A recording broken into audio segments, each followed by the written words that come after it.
Ikiwa ni mwendelezo wa kambi ya kampeni ya msaada wa kisheria ya Mama Samia inayoratibiwa na Idara ya Katiba na Msaada wa Kisheria, timu ya maafisa sheria kutoka vitengo tofauti wakiwemo maafisa sheria kutoka Kamisheni ya Ardhi, Matukio ya Kijamii na wengineo wamefika Kusini Unguja, ambapo leo tunaangazia ushiriki wa wanawake katika kupata huduma juu ya kampeni hii muhimu ya msaada wa kisheria. Kuna wamama wanadhalilishwa, kuna wamama wanakimbiwa na waume zao, wanawaachia watoto bila ya huduma.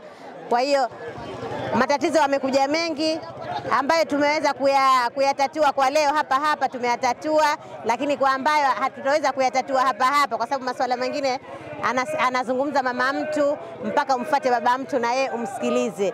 Kwa hiyo tutayachukua, tutawaita wilayani pia na pia nao tutafanyia ufumbuzi. Kwa muda mrefu wanawake wamekuwa katika mstari wa nyuma wanapohitaji huduma za kisheria, wakikabiliwa na changamoto mbalimbali zikiwemo ukosefu wa elimu ya sheria, hofu ya kukabili mfumo wa sheria na hata upatikanaji mdogo wa fedha. Hii leo tunaangazia namna wanawake wa Unguja Ukuu, Tindini na Uzing'ambwa wanavyoitikia wito wa kupata huduma hii kwa urahisi na kwa ukaribu. Kwa sababu kama huku kwetu ndo tuko nyuma, hatujui twende wapi. Naweza kama sisi tunalima, lakini mazao yetu mtu leo anakuja na kutilia ng'ombe, ushafahamu, pia na udhalilishaji. Katika sehemu na kishamba changu kidogo nimelima mivinje. Kwa hivyo hivi juzi akaja mtu akaniambia napataka. Akaja mtu akalima mtu mwingine akaniambia hapa sipako.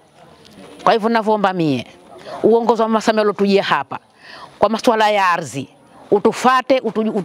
utufate utuweke kisawa sawa katika hii ardhi. Mwitikio wa wanawake waliojitokeza kuwasilisha matatizo yao ya kisheria ni kub%, ambapo wengi wao wakihusisha masuala ya migogoro ya ndoa, migogoro ya ardhi na ukatili wa kijinsia. Kutokana na msaada wa kisheria waliopatiwa, shukurani ni jambo muhimu kwa yote anayepatiwa msaada. Akina mama hawa walikuwa na haya ya kueleza. Nchi wanapokuja wageni wetu kama hivi, tukaenda tuache yetu yote tuje tusikilize wanayotuitia. Maana pengine manufaa yetu wenyewe tu, si wale wageni wetu. Serikali iendelee na sisi tujitolee katika sana kututembelea leo wageni, mkaja mkatuambia na sisi tushachukua, na alikuwa hakufika hapa tutakwenda apelekea. Kuwepo kwa huduma hii kwa karibu kumeleta matumaini kwa wanawake wengi waliokuwa wakihisi hawana sauti katika mfumo wa sheria. Kupitia kambi hii, wanawake wa Kusini Unguja sasa wana nafasi ya kusikilizwa, kuelekezwa, kutatuliwa changamoto sambamba na kusaidiwa kupata haki zao. Kupitia kampeni hii ya msaada wa kisheria Mama Samia, changamoto kubwa tulokumbana nayo kupitia ofisi ya Baraza la Mji Kati ni taka za madukani, na changamoto nyingine ni vibali vya ujenzi.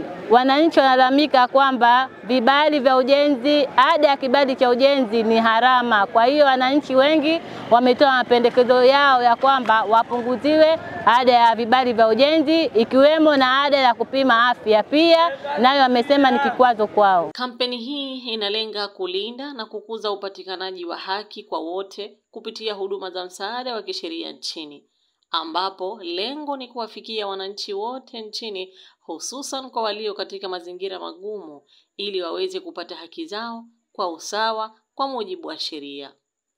Nusra Khamis, UBTV.